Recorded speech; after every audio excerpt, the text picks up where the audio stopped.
Assalamualaikum warahmatullahi wabarakatuh. Halo anak-anak, Ibu harap kalian semua dalam keadaan sehat dan selalu bersemangat. Nah, hari ini kita akan belajar tentang pendidikan lingkungan hidup dengan materi pola bersih dan sehat. Apa yang dimaksud bersih? Bersih artinya bebas dari kotoran. Kotoran apa itu kotoran? Contohnya, dari kotoran adalah debu dan sampah. Nah, jika kalian melihat banyaknya debu atau sampah di lingkungan kalian, berarti lingkungan kalian kotor. Tapi, jika kalian tidak melihat adanya debu atau sampah, maka lingkungan kalian dinyatakan bersih. Nah, coba kalian ingat, kebersihan adalah sebagian dari iman, dan kebersihan adalah pangkal kesehatan. Kemudian sehat, artinya bebas dari bibit penyakit dan kuman atau disebut juga dengan higienis. Dan apabila kebersihan selalu dijaga, maka tubuh kita akan tetap sehat dan kuat, sehingga terhindar dari berbagai penyakit, dan selain itu juga kita akan tetap ceria melakukan kegiatan sehari-hari. Selanjutnya, indah. Indah adalah sesuatu yang enak dipandang. Setiap orang akan senang apabila melihat keindahan lingkungan sekitar. Keindahan akan terwujud dalam keadaan lingkungan yang bersih dan sehat. Nah, kita akan belajar bagaimana cara kita merawat kebersihan, kesehatan, dan keindahan, baik di rumah, di sekolah, atau di lingkungan sekitar.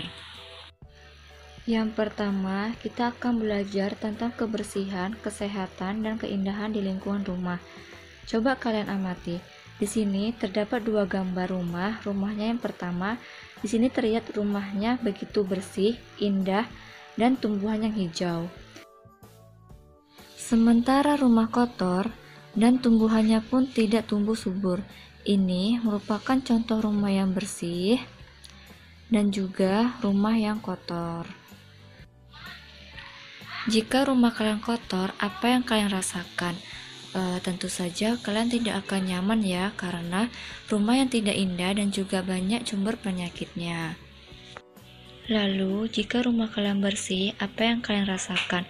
Kalian akan merasa nyaman untuk mendapatkan rumah yang bersih. Bagaimana caranya agar rumah kita menjadi bersih? Caranya, rumah yang bersih akan membuat kita menjadi sehat dan menjadi lingkungan indah. Kebersihan rumah merupakan tanggung jawab bersama seluruh anggota keluarga.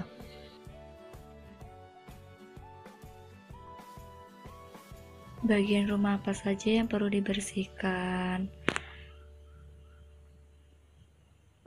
Seluruh bagian rumah seperti ruang tamu, ruang keluarga untuk bersantai atau menonton TV, kamar tidur, kamar mandi, ruang makan, ruang dapur, dan juga halaman rumah.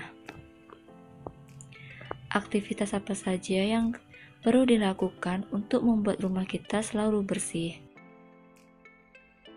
Aktivitas kita untuk menjaga kebersihan rumah yaitu menyapu lantai setiap hari, mengepel lantai setiap hari, membersihkan debu pada jendela atau ventilasi rumah, membersihkan kamar mandi, dan mencuci bersih peralatan makan.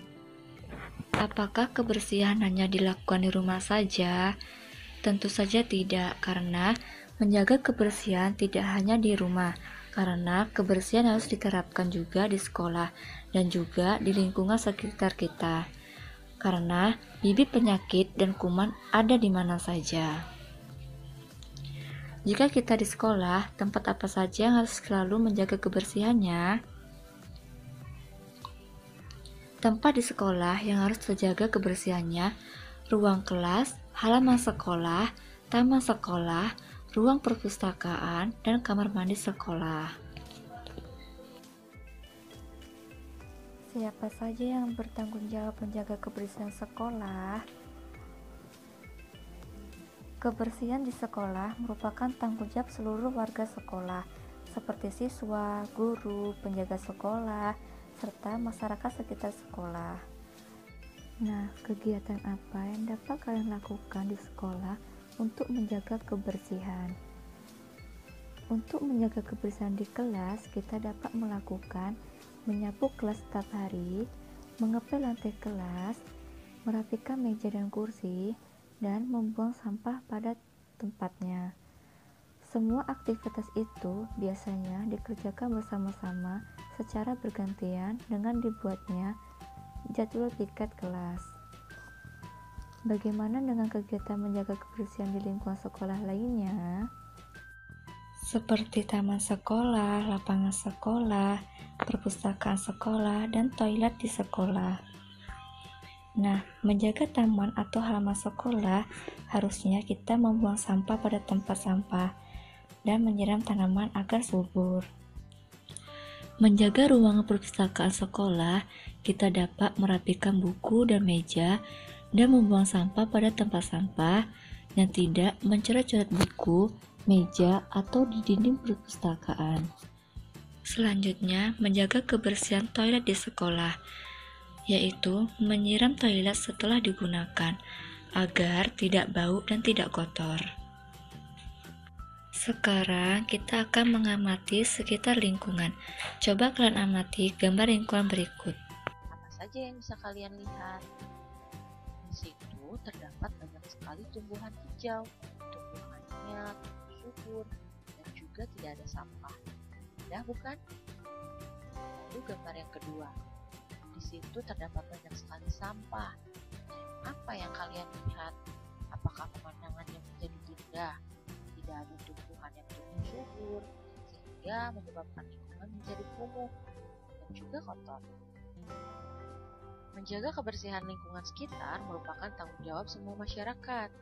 Jadi, biasanya masyarakat akan berkumpul.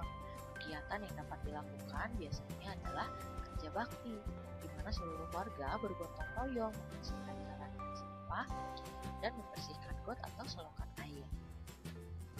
Sekarang, apa yang terjadi apabila kita tidak menjaga kebersihan di lingkungan kita? Tentu kita akan mudah terserang penyakit, karena lingkungan yang kotor merupakan sumber penyakit. Lalu lingkungan menjadi tidak indah atau tidak enak dipandang. Dan yang terakhir, jika banyak sampah di got atau selokan akan mengakibatkan saluran mampet, bau yang tidak sedap, bahkan bisa terjadi banjir. Jadi jangan sekali-kali membuang sampah ke dalam got atau selokan ya, tapi sampah itu harus dibuang ke dalam tempat sampah. Menjaga kebersihan lingkungan sekitar kita bukan hanya menjadi tanggung jawab diri kita sendiri saja, tetapi merupakan tanggung jawab seluruh warga ataupun seluruh masyarakat yang ada di lingkungan kita, keluarga kita maupun tetangga-tetangga kita. Jadi jangan lupa untuk selalu menjaga kebersihan ya, karena jika hidup kita bersih, maka hidup kita juga akan sehat.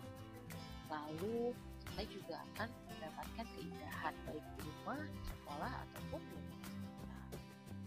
Pelajaran hari ini kita cukupkan sampai